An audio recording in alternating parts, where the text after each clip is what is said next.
ਇੱਕ ਦਿਨ ਮੈਂ ਤੇ ਮੇਰੀ ਪਤਨੀ ਬੈਠੇ ਚਾਹ ਪੀ ਰਹੇ ਸੀ ਕਿ ਗੱਲਾਂ-ਗੱਲਾਂ ਵਿੱਚ ਮੇਰੀ ਪਤਨੀ ਕਹਿਣ ਲੱਗ ਪਈ ਕਿ ਘਰ ਵਿੱਚ ਬਹੁਤ ਸਮਾਨ ਅਜਿਹਾ ਹੈ ਜੋ ਮੈਨੂੰ ਵਕਤ ਆਉਣ 'ਤੇ ਹੀ ਇਸਤੇਮਾਲ ਕਰਨਾ ਹੁੰਦਾ ਹੈ ਤੇ ਹਜੇ ਜ਼ਰੂਰਤ ਨਹੀਂ ਪੈਂਦੀ।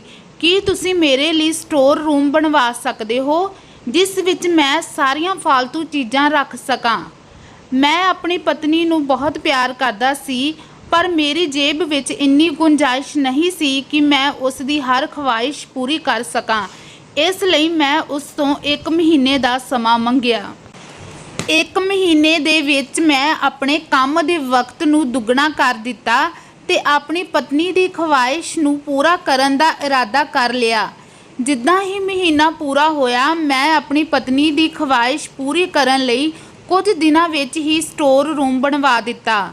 ਮੈਂ ਰੋਜ਼ਾਨਾ ਬਹੁਤ ਘੱਟ ਕੰਮ 'ਤੇ ਜਾਂਦਾ ਸੀ, ਪਰ ਉਸ ਦਿਨ ਕਮਰਾ ਬਣਾਉਣ ਤੋਂ ਬਾਅਦ ਮੈਨੂੰ ਆਪਣੀ ਪਤਨੀ ਦੇ ਰਵੱਈਏ ਵਿੱਚ ਕੁਝ ਫਰਕ ਲੱਗ ਰਿਹਾ ਸੀ। ਉਹ ਕਾਫੀ ਚਿੜਚਿੜੀ ਰਹਿਣ ਲੱਗ ਪਈ ਤੇ ਅਕਸਰ ਮੈਂ ਉਸ ਨੂੰ ਇਕੱਲੀ ਰੋਂਦੇ ਹੋਏ ਵੀ ਦੇਖਿਆ ਸੀ। ਮੇਰਾ ਧਿਆਨ ਹਰਗਿਜ਼ ਉਸ ਪਾਸੇ ਨਹੀਂ ਗਿਆ ਸੀ ਕਿ ਉਸ ਦੀ ਰੋਣ ਦੀ ਵਜ੍ਹਾ ਇੱਕ ਛੋਟਾ ਜਿਹਾ ਸਟੋਰ ਰੂਮ ਵੀ ਹੋ ਸਕਦਾ ਹੈ। ਮੇਰੇ ਤੇ ਮੇਰੀ ਪਤਨੀ ਵਿੱਚ ਕਦੇ ਵੀ ਕਿਸੇ ਗੱਲ 'ਤੇ ਇੰਨੇ ਸਾਲਾਂ ਵਿੱਚ ਲੜਾਈ ਨਹੀਂ ਹੋਈ ਸੀ। ਹਾਲਾਂਕਿ ਸਾਡੇ ਕੋਈ ਔਲਾਦ ਨਹੀਂ ਸੀ ਤੇ ਨਾ ਹੀ ਮੈਂ ਉਸ ਨੂੰ ਕਦੇ ਤਾਨਾ ਮਾਰਿਆ ਤੇ ਨਾ ਹੀ ਮੇਰੀ ਪਤਨੀ ਇਸ ਗੱਲ 'ਤੇ ਨਾਖੁਸ਼ ਹੋਈ ਸੀ। ਪਰਮਾਤਮਾ ਦੀਆਂ ਦਿੱਤੀਆਂ ਹੋਈਆਂ ਤਮਾਮ ਚੀਜ਼ਾਂ ਤੋਂ ਅਸੀਂ ਬਹੁਤ ਖੁਸ਼ ਸੀ। ਮੈਂ ਆਪਣੀ ਘੱਟ ਤਨਖਾਹ ਵਿੱਚ ਵੀ ਆਪਣੀ ਪਤਨੀ ਨੂੰ ਖੁਸ਼ ਕਰਨ ਦੀ ਕੋਸ਼ਿਸ਼ ਕਰਦਾ ਸੀ। ਕਦੀ ਮੈਂ ਉਸ ਨੂੰ ਗਜਰੇ ਲਿਆ ਕੇ ਦਿੰਦਾ ਸੀ ਤੇ ਕਦੀ ਅਸੀਂ ਬਾਹਰ ਘੁੰਮਣ ਜਾਇਆ ਕਰਦੇ ਸੀ। ਉਹਨਾਂ ਦਿਨਾਂ ਵਿੱਚ ਉਸ ਨੂੰ ਨਾ ਘੁੰਮਣ ਫਿਰਨ ਦਾ ਸ਼ੌਂਕ ਸੀ ਤੇ ਨਾ ਹੀ ਮੈਨੂੰ ਆਪਣੀ ਛੋਟੀ-ਮੋਟੀ ਫਰਮਾਇਸ਼ ਕਰਦੀ ਸੀ। ਮੈਂ ਬਹੁਤ ਪਰੇਸ਼ਾਨ ਸੀ। ਮੈਂ ਉਸ ਨੂੰ ਕਿਹਾ ਕਿ ਮੈਂ ਉਸ ਨੂੰ ਡਾਕਟਰ ਕੋਲ ਲੈ ਜਾਂਦਾ ਹਾਂ। ਮੇਰੇ ਬਹੁਤ ਮਨਾਉਣ 'ਤੇ ਉਹ ਮੰਨ ਗਈ। ਅਸੀਂ ਦੋਨੋਂ ਡਾਕਟਰ ਦੇ ਕੋਲ ਗਏ ਤਾਂ ਡਾਕਟਰ ਨੇ ਮੇਰੀ ਪਤਨੀ ਦੀ ਰੋਣ ਦੀ ਵਜ੍ਹਾ ਉਸ ਦੀ ਪਰੇਸ਼ਾਨੀ ਦੱਸੀ। ਮੈਂ ਬਹੁਤ ਪਰੇਸ਼ਾਨ ਹੋਇਆ ਕਿ ਐਦਾਂ ਦਾ ਕੀ ਹੋਇਆ ਕਿ ਮੇਰੀ ਪਤਨੀ ਐਨੀ ਪਰੇਸ਼ਾਨ ਹੈ। ਮੈਂ ਉਸ ਨਾਲ ਗੱਲ ਕੀਤੀ ਤਾਂ ਉਸ ਨੇ ਕਿਹਾ ਮੈਨੂੰ ਕੋਈ ਪਰੇਸ਼ਾਨੀ ਨਹੀਂ ਹੈ। ਮੈਨੂੰ ਲੱਗਿਆ ਕਿ ਬੱਚਾ ਨਾ ਹੋਣ ਦੀ ਵਜ੍ਹਾ ਦੇ ਕਾਰਨ ਉਹ ਪਰੇਸ਼ਾਨ ਹੈ। ਜਦੋਂ ਮੈਂ ਉਸ ਨੂੰ ਕਿਹਾ ਮੈਂ ਦੁਬਾਰਾ ਤੋਂ ਤੇਰਾ ਇਲਾਜ ਕਰਵਾਉਣਾ ਚਾਹੁੰਦਾ ਹਾਂ ਤਾਂ ਉਸ ਨੇ ਸਖਤੀ ਦੇ ਨਾਲ ਮਨਾ ਕਰ ਦਿੱਤਾ ਕਿ ਮੈਨੂੰ ਕਿਸੇ ਵੀ ਇਲਾਜ ਦੀ ਕੋਈ ਜ਼ਰੂਰਤ ਨਹੀਂ ਹੈ। ਮੈਂ ਆਪਣੀ ਪਤਨੀ ਦੀ ਉਸ ਗੱਲ ਤੋਂ ਬਹੁਤ ਹੈਰਾਨ ਹੋਇਆ। ਮੈਂ ਗੁੱਸੇ ਵਿੱਚ ਕੇ ਉਸ ਨੂੰ ਪੁੱਛਿਆ ਤਾਂ ਕਹਿਣ ਲੱਗ ਪਈ ਕਿ ਮੇਰੇ ਕੋਲ ਬੱਚਾ ਪਾਲਣ ਦਾ ਵਕਤ ਨਹੀਂ ਹੈ।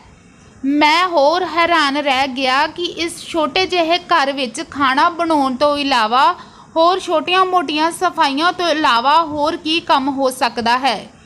ਇੱਕ ਦਿਨ ਮੈਂ ਆਪਣੀ ਪਤਨੀ ਨੂੰ ਆਫਿਸ ਜਾਂਦੇ ਹੋਏ ਕਿਹਾ ਕਿ ਅੱਜ ਮੈਂ ਘਰ ਜਲਦੀ ਆ ਜਾਵਾਂਗਾ ਤੇ ਨਾਲ ਮੇਰੇ ਕੁਝ ਦੋਸਤ ਵੀ ਹੋਣਗੇ। ਚਾਹ ਪਾਣੀ ਦਾ ਇੰਤਜ਼ਾਮ ਕਰ ਲੈਣਾ। ਮੇਰੀ ਇਸ ਗੱਲ 'ਤੇ ਮੇਰੀ ਪਤਨੀ ਮੇਰੇ ਉੱਪਰ ਬਹੁਤ ਗੁੱਸਾ ਹੋਈ ਤੇ ਸਾਡੇ ਵਿੱਚ ਜੋ ਕਦੇ ਲੜਾਈ ਨਹੀਂ ਹੋਈ ਸੀ, ਇਸ ਗੱਲ 'ਤੇ ਅਸੀਂ ਬਹੁਤ ਲੜੇ। ਇਹ ਪਹਿਲੀ ਵਾਰ ਨਹੀਂ ਸੀ ਕਿ ਮੈਂ ਆਪਣੇ ਕਿਸੇ ਦੋਸਤ ਨੂੰ ਘਰ ਬੁਲਾਇਆ ਹੋਵੇ ਤੇ ਮੇਰੀ ਪਤਨੀ ਨੇ ਚਾਹ ਦੇ ਨਾਲ ਕੋਈ ਛੋਟਾ-ਮੋਟਾ ਬੰਦੋਬਸਤ ਨਾ ਕੀਤਾ ਹੋਵੇ। ਪਰ ਅੱਜ ਇਸ ਬੇਰੁਖੇ ਰਵੱਈਏ 'ਤੇ ਮੈਂ ਆਪਣੀ ਪਤਨੀ 'ਤੇ ਬਹੁਤ ਹੈਰਾਨ ਸੀ। ਪਤਾ ਨਹੀਂ ਉਸ ਨੂੰ ਮੇਰੇ ਜਲਦੀ ਆਉਣ 'ਤੇ ਪਰੇਸ਼ਾਨੀ ਸੀ ਜਾਂ ਮੇਰੇ ਦੋਸਤਾਂ ਦੇ ਘਰ ਆਉਣ 'ਤੇ। ਕਈ ਦਿਨਾਂ ਤੱਕ ਸਾਡੇ ਵਿੱਚ ਨਾਰਾਜ਼ਗੀ ਰਹੀ। ਮੈਨੂੰ ਇਹ ਸਮਝ ਨਹੀਂ ਆ ਰਿਹਾ ਸੀ ਕਿ ਮੇਰੀ ਪਤਨੀ ਦਾ ਰਵੱਈਆ ਕਿਉਂ ਬਦਲਦਾ ਜਾ ਰਿਹਾ ਹੈ। ਉਹਨਾਂ ਦਿਨਾਂ ਵਿੱਚ ਇੱਕ ਦਿਨ ਮੇਰਾ ਪੇਟ ਖਰਾਬ ਹੋ ਗਿਆ ਤੇ ਮੈਂ ਕੰਮ 'ਤੇ ਵੀ ਨਹੀਂ ਗਿਆ। ਮੇਰੀ ਪਤਨੀ ਨੇ ਮੇਰੀ ਖੂਬ ਖਿਦਮਤ ਕੀਤੀ, ਪਰ ਮੈਨੂੰ ਉਹ ਪਰੇਸ਼ਾਨ ਜਿਹੀ ਲੱਗਦੀ ਸੀ। ਜ਼ਿਆਦਾ ਸਮਾਂ ਰਸੋਈ ਵਿੱਚ ਹੀ ਗੁਜ਼ਾਰਦੀ ਸੀ। ਮੇਰੇ ਵਿੱਚ ਇੰਨੀ ਕਮਜ਼ੋਰੀ ਆ ਗਈ ਸੀ ਕਿ ਮੈਂ ਉੱਠ ਕੇ ਉਸ ਦੀ ਮਦਦ ਵੀ ਨਹੀਂ ਕਰ ਪਾਉਂਦਾ ਸੀ, ਪਰ ਉਹ ਮੇਰੀ ਬਹੁਤ ਦੇਖਭਾਲ ਕਰਦੀ ਸੀ। ਇੱਕ ਦਿਨ ਮੈਂ ਨਹਾਉਣ ਦੇ ਲਈ ਬਾਥਰੂਮ ਦੇ ਵੱਲ ਜਾ ਰਿਹਾ ਸੀ ਕਿ ਮੈਂ ਦੇਖਿਆ ਮੇਰੀ ਪਤਨੀ ਰਸੋਈ ਦੇ ਕੋਲ ਬੈਠੀ ਰੋਈ ਜਾ ਰਹੀ ਸੀ। ਮੈਨੂੰ ਬਹੁਤ ਹੈਰਾਨੀ ਹੋਈ। ਬਹੁਤ ਪੁੱਛਣ ਤੋਂ ਬਾਅਦ ਵੀ ਉਸ ਨੇ ਮੈਨੂੰ ਕੋਈ ਵਜ੍ਹਾ ਨਹੀਂ ਦੱਸੀ ਤੇ ਕਿਹਾ ਬਸ ਦਿਲ ਪਰੇਸ਼ਾਨ ਹੋ ਰਿਹਾ ਸੀ। ਮੈਨੂੰ ਲੱਗਿਆ ਕਿ ਮੇਰੀ ਬਿਮਾਰੀ ਦੀ ਵਜ੍ਹਾ ਦੇ ਨਾਲ ਉਹ ਪਰੇਸ਼ਾਨ ਹੈ। ਅਗਲੀ ਸਵੇਰ ਮੈਂ ਗਹਿਰੀ ਨੀਂਦ ਵਿੱਚ ਸੁੱਤਾ ਸੀ ਕਿ ਅਚਾਨਕ ਆਈ ਖਾਂਸੀ ਦੇ ਨਾਲ ਮੇਰੀ ਅੱਖ ਖੁੱਲ੍ਹ ਗਈ। ਮੈਂ ਕੁਝ ਫੁਸਫੁਸਾਉਣ ਦੀ ਆਵਾਜ਼ ਸੁਣੀ। ਮੈਂ ਬਹੁਤ ਹੈਰਤ ਦੇ ਵਿੱਚ ਆ ਗਿਆ ਸੀ ਕਿ ਆਖਿਰ ਮੇਰੀ ਪਤਨੀ ਤੇ ਮੇਰੇ ਇਲਾਵਾ ਤਾਂ ਇਸ ਘਰ ਵਿੱਚ ਕੋਈ ਵੀ ਨਹੀਂ ਹੈ, ਤਾਂ ਮੇਰੀ ਪਤਨੀ ਗੱਲਾਂ ਕਿਸ ਨਾਲ ਕਰ ਰਹੀ ਹੈ। ਮੈਂ ਉੱਠ ਕੇ ਰਸੋਈ ਦੇ ਵੱਲ ਗਿਆ, ਪਰ ਮੇਰੇ ਤੋਂ ਜ਼ਿਆਦਾ ਚੱਲਿਆ ਨਾ ਗਿਆ ਤਾਂ ਮੈਂ ਦੁਬਾਰਾ ਬੈਠ ਗਿਆ। ਮੈਂ ਆਪਣੀ ਪਤਨੀ ਨੂੰ ਆਵਾਜ਼ ਲਗਾਈ। ਜਦੋਂ ਮੈਂ ਉਸ ਨੂੰ ਪੁੱਛਿਆ ਤਾਂ ਉਸਨੇ ਕਿਹਾ, ਇੱਦਾਂ ਦਾ ਕੁਝ ਵੀ ਨਹੀਂ ਹੈ, ਬਸ ਤੁਹਾਡਾ ਵਹਿਮ ਹੈ। ਉਹਨਾਂ ਦਿਨਾਂ ਵਿੱਚ ਮੈਂ ਉਸ ਨੂੰ ਬਹੁਤ ਵਾਰ ਰਸੋਈ ਦੇ ਕੋਲ ਵਾਲੇ ਸਟੋਰ ਰੂਮ ਤੋਂ ਬਾਹਰ ਨਿਕਲਦੇ ਦੇਖਿਆ, ਪਰ ਮੇਰੀ ਪਤਨੀ ਨੂੰ ਨਹੀਂ ਪਤਾ ਲੱਗਿਆ ਕਿ ਮੈਂ ਉਸ ਨੂੰ ਦੇਖਿਆ ਹੈ। ਇੱਕ ਦਿਨ ਮੇਰੀ ਸਿਹਤ ਕੁਝ ਠੀਕ ਹੋਈ ਤਾਂ ਮੈਂ ਰਸੋਈ ਵਿੱਚ ਪਾਣੀ ਪੀਣ ਦੇ ਲਈ ਗਿਆ ਤਾਂ ਮੈਂ ਆਪਣੀ ਪਤਨੀ ਨੂੰ ਉੱਥੇ ਨਹੀਂ ਪਾਇਆ, ਤਾਂ ਮੈਂ ਉਸ ਨੂੰ ਰਸੋਈ ਤੋਂ ਬਾਹਰ ਆ ਕੇ ਲੱਭਣ ਲੱਗ ਪਿਆ। ਉਹ ਰਸੋਈ ਦੇ ਉੱਪਰ ਬਣੇ ਸਟੋਰ ਰੂਮ ਤੋਂ ਨਿਕਲੀ ਤੇ ਮੈਨੂੰ ਦੇਖ ਕੇ ਘਬਰਾ ਗਈ। ਉਸਦੇ ਮੱਥੇ ਤੇ ਪਸੀਨਾ ਆਉਣ ਲੱਗ ਪਿਆ। ਮੈਂ ਸੋਚਿਆ ਕਿ ਐਦਾਂ ਦੀ ਕੀ ਗੱਲ ਹੈ। ਮੈਨੂੰ ਬਹੁਤ ਅਜੀਬ ਲੱਗਿਆ ਕਿਉਂਕਿ ਮੈਂ ਜਦੋਂ ਵੀ ਉਸ ਨੂੰ ਸਟੋਰ ਰੂਮ ਤੋਂ ਬਾਹਰ ਨਿਕਲਦੇ ਦੇਖਦਾ, ਮੈਂ ਸੋਚਦਾ ਸ਼ਾਇਦ ਕੋਈ ਸਮਾਨ ਰੱਖਣ ਜਾਂ ਲੈਣ ਲਈ ਗਈ ਹੋਵੇਗੀ। ਪਰ ਅੱਜ ਉਸ ਦੇ ਮੱਥੇ ਤੇ ਆਏ ਪਸੀਨੇ ਨੇ ਮੈਨੂੰ ਕੁਝ ਹੋਰ ਸੋਚਣ ਲਈ ਮਜਬੂਰ ਕਰ ਦਿੱਤਾ।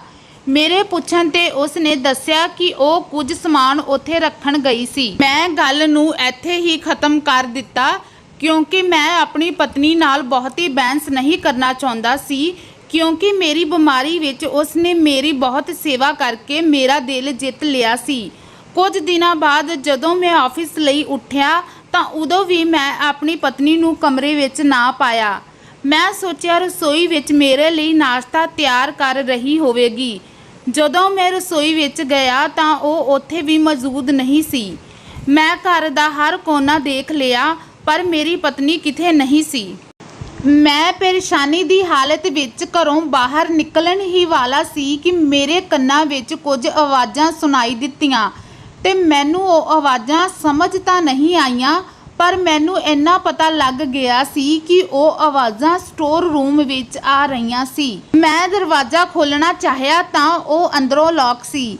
ਮੈਂ ਕਾਫੀ ਪਰੇਸ਼ਾਨ ਹੋ ਗਿਆ। ਮੈਂ ਕਮਰੇ ਵਿੱਚ ਵਾਪਸ ਆਇਆ ਹੀ ਸੀ ਕਿ ਮੇਰੀ ਪਤਨੀ ਮੇਰੇ ਪਿੱਛੇ ਖੜੀ ਸੀ। ਮੈਂ ਉਸ ਤੋਂ ਪੁੱਛਗਿੱਛ ਕੀਤੀ ਕਿ ਕਿੱਥੇ ਸੀ ਤਾਂ ਉਸਨੇ ਕਿਹਾ ਸਮਾਨ ਸੈੱਟ ਕਰਨ ਉਸ ਕਮਰੇ ਵਿੱਚ ਗਈ ਸੀ। ਹੁਣ ਦੀ ਵਾਰੀ ਮੈਂ ਉਸ ਨੂੰ ਨਹੀਂ ਦੱਸਿਆ ਕਿ ਮੈਨੂੰ ਉਸ ਕਮਰੇ ਵਿੱਚ ਕੁਝ ਆਵਾਜ਼ਾਂ ਸੁਣੀਆਂ ਹਨ, ਕਿਉਂਕਿ ਮੈਂ ਇਸ ਗੱਲ ਦੀ ਖੋਜ ਕਰਨਾ ਚਾਹੁੰਦਾ ਸੀ ਕਿ ਆਖਿਰ ਇੱਦਾਂ ਦਾ ਕੀ ਹੈ ਜੋ ਮੇਰੀ ਪਤਨੀ ਵਾਰ-ਵਾਰ ਉਸ ਸਟੋਰ ਰੂਮ ਵਿੱਚ ਜਾਂਦੀ ਹੈ ਤੇ ਇੱਦਾਂ ਦੀਆਂ ਕਿਹੜੀਆਂ ਆਵਾਜ਼ਾਂ ਹਨ ਜੋ ਮੈਨੂੰ ਪਰੇਸ਼ਾਨ ਕਰ ਰਹੀਆਂ ਸਨ। ਮੈਂ ਉਸ ਰਾਤ ਉਸੇ ਪਰੇਸ਼ਾਨੀ ਵਿੱਚ ਘੁਲਦਾ ਜਾ ਰਿਹਾ ਸੀ। ਉਹ ਆਵਾਜ਼ ਇੰਨੀ ਹੌਲੀ ਸੁਣਾਈ ਦਿੰਦੀ ਸੀ ਕਿ ਮੈਨੂੰ ਕੁਝ ਸਮਝ ਨਹੀਂ ਆਉਂਦਾ ਸੀ। ਮੈਂ ਚੁੱਪਚਾਪ ਆਪਣੀ ਪਤਨੀ ਦਾ ਪਿੱਛਾ ਕਰਦਾ ਰਹਿੰਦਾ। ਤੇ ਵਿੱਚ ਇੰਨੀ ਹਿੰਮਤ ਨਹੀਂ ਸੀ ਕਿ ਮੈਂ ਆਪਣੀ ਪਤਨੀ ਨੂੰ ਸਿੱਧਾ ਪੁੱਛ ਲਵਾਂ। ਮੈਨੂੰ ਲੱਗਦਾ ਸੀ ਕਿ ਮੇਰੀ ਪਤਨੀ ਨੇ ਮੇਰੀ ਆਵਾਜ਼ ਬੰਦ ਕਰਵਾ ਦਿੱਤੀ ਹੈ ਤੇ ਮੈਂ ਕਦੇ ਵੀ ਉਸ ਤੋਂ ਉਹਨਾਂ ਆਵਾਜ਼ਾਂ ਦੇ ਬਾਰੇ ਨਹੀਂ ਪੁੱਛ ਪਾਵਾਂਗਾ। ਮੈਨੂੰ ਆਪਣੇ ਉਸ ਦਿਨ ਦੇ ਪੈਸਿਆਂ ਤੇ ਬਹੁਤ ਮਲਾਲ ਮਹਿਸੂਸ ਹੋ ਰਿਹਾ ਸੀ ਕਿ ਉਸ ਦਿਨ ਮੈਂ ਆਪਣੀ ਪਤਨੀ ਦੀ ਗੱਲ ਮੰਨੀ ਤੇ ਮੈਂ ਉਸ ਨੂੰ ਸਟੋਰ ਰੂਮ ਬਣਵਾ ਦਿੱਤਾ। ਕਦੇ ਮੈਨੂੰ ਲੱਗਦਾ ਸੀ ਕਿ ਮੇਰੀ ਪਤਨੀ ਕਿਸੇ ਖਾਸ ਲੋਕਾਂ ਦੇ ਸ਼ਿਕੰਜੇ ਵਿੱਚ ਆ ਗਈ ਹੈ। ਕਦੇ ਮੈਨੂੰ ਲੱਗਦਾ ਮੇਰੀ ਪਤਨੀ ਇਸ ਦੁਨੀਆ ਤੇ ਇਨਸਾਨ ਵਰਗੀ ਨਹੀਂ ਹੈ ਤੇ ਕਦੇ ਮੈਨੂੰ ਲੱਗਦਾ ਮੇਰੀ ਪਤਨੀ ਬਦਚਲਨ ਔਰਤ ਹੈ ਤੇ ਕਮਰੇ ਵਿੱਚ ਕਿਸੇ ਹੋਰ ਨੂੰ ਮਿਲਦੀ ਹੈ। ਮੈਂ ਇੱਕ ਫੈਸਲੇ ਤੇ ਕਾਇਮ ਨਹੀਂ ਰਹਿੰਦਾ ਸੀ। ਮੈਨੂੰ ਕੋਈ ਸੁਰਾਖ ਨਹੀਂ ਮਿਲ ਪਾ ਰਿਹਾ ਸੀ। ਐਦਾਂ ਨਹੀਂ ਸੀ ਕਿ ਮੈਂ ਉਸ ਕਮਰੇ ਨੂੰ ਖੋਲ੍ਹਣ ਦੀ ਕੋਸ਼ਿਸ਼ ਨਹੀਂ ਕੀਤੀ, ਪਰ ਮੈਨੂੰ ਲੱਗਦਾ ਸੀ ਕਿ ਮੇਰੀ ਪਤਨੀ ਉਸ ਕਮਰੇ ਦੀ ਪਹਿਰੇਦਾਰੀ ਕਰਦੀ ਹੈ ਤੇ ਜਦੋਂ ਮੈਂ ਉਸ ਕਮਰੇ ਵੱਲ ਜਾਂਦਾ ਤਾਂ ਉਹ ਮੈਨੂੰ ਕਿਸੇ ਨਾ ਕਿਸੇ ਬਹਾਨੇ ਟਾਲ ਦਿੰਦੀ ਜਾਂ ਮੇਰਾ ਉਸ ਪਾਸਿਓਂ ਧਿਆਨ ਹਟਾ ਦਿੰਦੀ। ਹੁਣ ਮੇਰੇ ਲਈ ਉਸ ਕਮਰੇ ਦਾ ਦਰਵਾਜ਼ਾ ਖੋਲ੍ਹਣਾ ਬਹੁਤ ਜ਼ਰੂਰੀ ਹੋ ਗਿਆ ਸੀ, ਪਰ ਮੈਂ ਕੀ ਕਰਦਾ। ਮੈਂ ਆਪਣੀ ਪਤਨੀ ਨੂੰ ਇਸ ਮਾਮਲੇ ਬਾਰੇ ਪਤਾ ਨਹੀਂ ਲੱਗਣ ਦੇਣਾ ਚਾਹੁੰਦਾ ਸੀ। ਮੈਂ ਜਾਸੂਸੀ ਕਰਕੇ ਹੀ ਪਤਾ ਲਗਾਉਣਾ ਚਾਹੁੰਦਾ ਸੀ। ਮੈਂ ਆਪਣੀ ਪਤਨੀ ਨੂੰ ਰੰਗੇ ਹੱਥੀਂ ਫੜਨਾ ਚਾਹੁੰਦਾ ਸੀ। ਮੈਨੂੰ ਸਮਝ ਨਹੀਂ ਆ ਰਿਹਾ ਸੀ ਕਿ ਮੈਂ ਕੀ ਕਰਾਂ। ਮੈਂ ਬਹੁਤ ਮਜਬੂਰ ਹੋ ਗਿਆ ਸੀ। ਮੈਂ ਆਪਣੀ ਜ਼ਿੰਦਗੀ ਵਿੱਚ ਖੁਦ ਨੂੰ ਇਸ ਤੋਂ ਜ਼ਿਆਦਾ ਬੇਬਸ ਮਹਿਸੂਸ ਨਹੀਂ ਕੀਤਾ ਸੀ। ਕਦੀ ਮੈਂ ਸੋਚਦਾ ਇਹ ਸਭ ਖਤਮ ਕਰ ਦੇਵਾਂ, ਪਰ ਮੇਰੇ ਕੋਲ ਕੋਈ ਸਬੂਤ ਨਹੀਂ ਸੀ। ਇੱਕ ਦਿਨ ਮੈਂ ਪਲਾਨ ਬਣਾਇਆ ਕਿ ਮੈਂ ਆਫਿਸ ਨਾ ਜਾਵਾਂ ਤੇ ਆਪਣੀ ਪਤਨੀ ਤੇ ਸਾਰਾ ਦਿਨ ਨਜ਼ਰ ਰੱਖਾਂ। ਇੱਕ ਦਿਨ ਮੇਰੀ ਪਤਨੀ ਦੀ ਸਿਹਤ ਖਰਾਬ ਸੀ ਤੇ ਮੈਂ ਉਸ ਨੂੰ ਆਰਾਮ ਕਰਨ ਦੀ ਨਸੀਹਤ ਦਿੱਤੀ ਤੇ ਖੁਦ ਤਿਆਰ ਹੋ ਕੇ ਆਫਿਸ ਦੇ ਲਈ ਰਵਾਨਾ ਹੋਣ ਦਾ ਡਰਾਮਾ ਕੀਤਾ।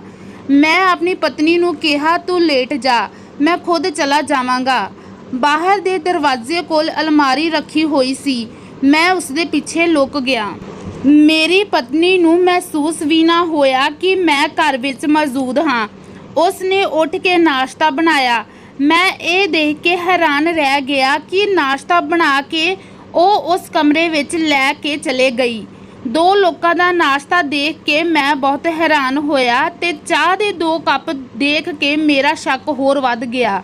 ਮੈਨੂੰ ਬਹੁਤ ਗੁੱਸਾ ਆ ਰਿਹਾ ਸੀ ਕਿ ਇਹ ਕੌਣ ਹੈ ਜਿਸ ਨੂੰ ਉਹ ਦਿਨ ਰਾਤ ਆਪਣੇ ਨਾਲ ਰੱਖਦੀ ਸੀ ਤੇ ਮੇਰੇ ਤੋਂ ਵੀ ਜ਼ਿਆਦਾ ਅਜ਼ੀਜ਼ ਸਮਝਦੀ ਸੀ। ਮੈਂ ਅੰਦਰ ਹੀ ਅੰਦਰ ਤਿਲ ਮਿਲਾ ਰਿਹਾ ਸੀ ਤੇ ਮੰਨ ਚੁੱਕਿਆ ਸੀ ਕਿ ਮੇਰੀ ਪਤਨੀ ਇੱਕ ਬਦਚਲਨ ਔਰਤ ਹੈ ਜਿਸ ਨੇ ਮੇਰੇ ਹੁੰਦੇ ਹੋਏ ਵੀ ਕਿਸੇ ਹੋਰ ਆਦਮੀ ਨਾਲ ਰਿਸ਼ਤਾ ਰੱਖਿਆ ਹੋਇਆ ਹੈ। ਮੈਂ ਆਪਣੀ ਪਤਨੀ ਤੋਂ ਨਫ਼ਰਤ ਕਰਨੀ ਸ਼ੁਰੂ ਕਰ ਦਿੱਤੀ। ਮੇਰੇ ਹੱਥ ਪੈਰ ਕੰਬਣ ਲੱਗ ਪਏ। ਮੈਂ ਆਪਣੇ ਜਜ਼ਬਾਤਾਂ ਤੇ ਕਾਬੂ ਨਹੀਂ ਰੱਖ ਪਾ ਰਿਹਾ ਸੀ ਤੇ ਪੈਰ ਇੰਨੇ ਭਾਰੀ ਹੋ ਗਏ ਸੀ ਕਿ ਅਲਮਾਰੀ ਤੋਂ ਲੈ ਕੇ ਬੰਦ ਕਮਰੇ ਤੱਕ ਦਾ ਸਫ਼ਰ ਮੇਰੇ ਤੋਂ ਤੈਅ ਨਹੀਂ ਹੋ ਰਿਹਾ ਸੀ। ਮੈਂ ਸੋਚਣ ਲੱਗ ਪਿਆ ਸੀ ਜਾਂ ਤਾਂ ਮੈਂ ਆਪ ਮਰ ਜਾਵਾਂ ਜਾਂ ਆਪਣੀ ਪਤਨੀ ਨੂੰ ਮਾਰ ਦੇਵਾਂ।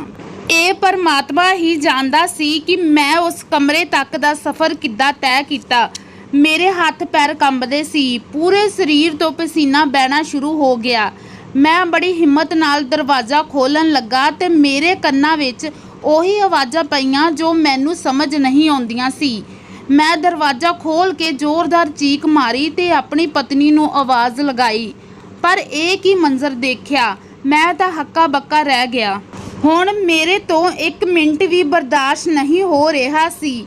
ਮੈਂ ਕੀ ਦੇਖਦਾ ਹਾਂ ਕਿ ਮੇਰੀ ਪਤਨੀ ਜਿਸ ਦੇ ਲਈ ਨਾਸ਼ਤਾ ਲੈ ਕੇ ਗਈ ਸੀ ਤੇ ਉਸਦੇ ਮੂੰਹ ਵਿੱਚ ਨਿਵਾਲਾ ਪਾ ਰਹੀ ਸੀ, ਉਹ ਕੋਈ ਹੋਰ ਨਹੀਂ ਬਲਕਿ ਮੇਰੀ ਸੌਤੇਲੀ ਮਾਂ ਸੀ।